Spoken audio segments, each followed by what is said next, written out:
the Antigua and Barbuda Labour Party, of which I am a proud member, became the government again in 2018. And the pattern of neglect, disrespect, contempt, and abandonment, because that's what I term it, abandonment of the St. Peter's constituency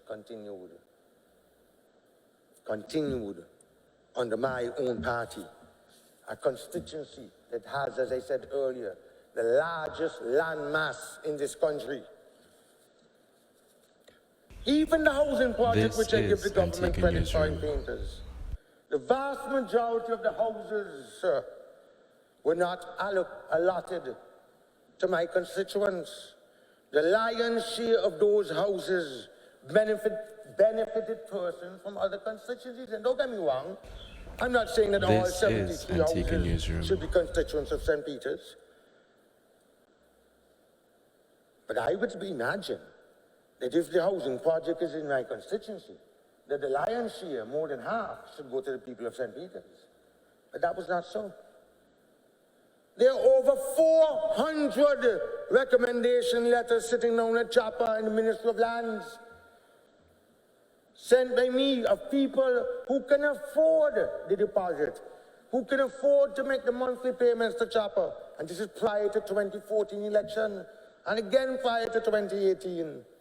And how much pieces? They cut up 57 pieces up in Lindsay's, 57 nice parcels. And to give credit again, I must commend the chairman of the board of Chopper, Mr. Mark Richards. He's a good young man and a fair person. He brought the plan to me. He said, Mr. Representative, you're the parliamentary representative. You should have first priority. And these are the 57 plots. Get your letters, get your people who can afford, send them down. And my people will take them on the site and show them the land. But then at the end of the day, his hands were tied. He tried his best. We got maybe 25 out of the 57, and the others came from other constituencies. He's a good young man, very intelligent. Pardon me? No, not Maria. Absolutely not. Mr. Speaker, I am saying to this country that the long, frustrating wait that my people has been patient.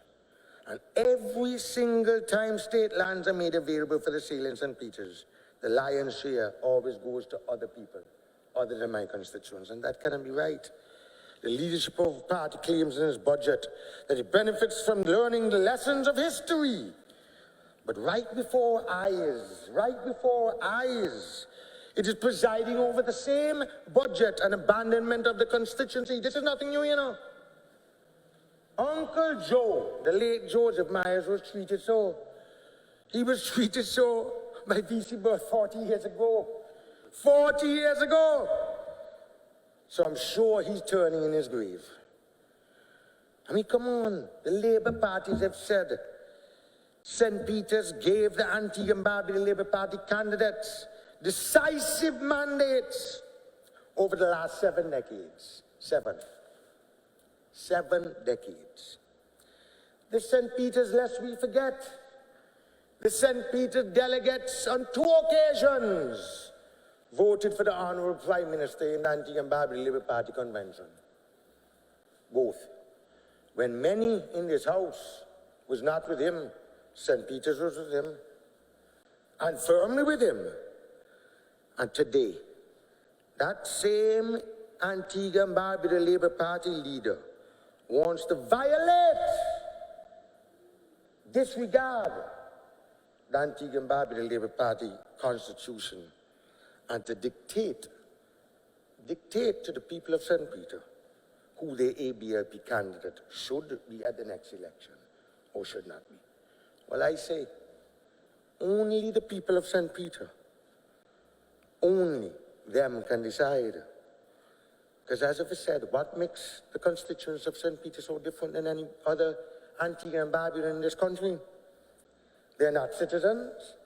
They're not residents. What justifies the discrimination against them?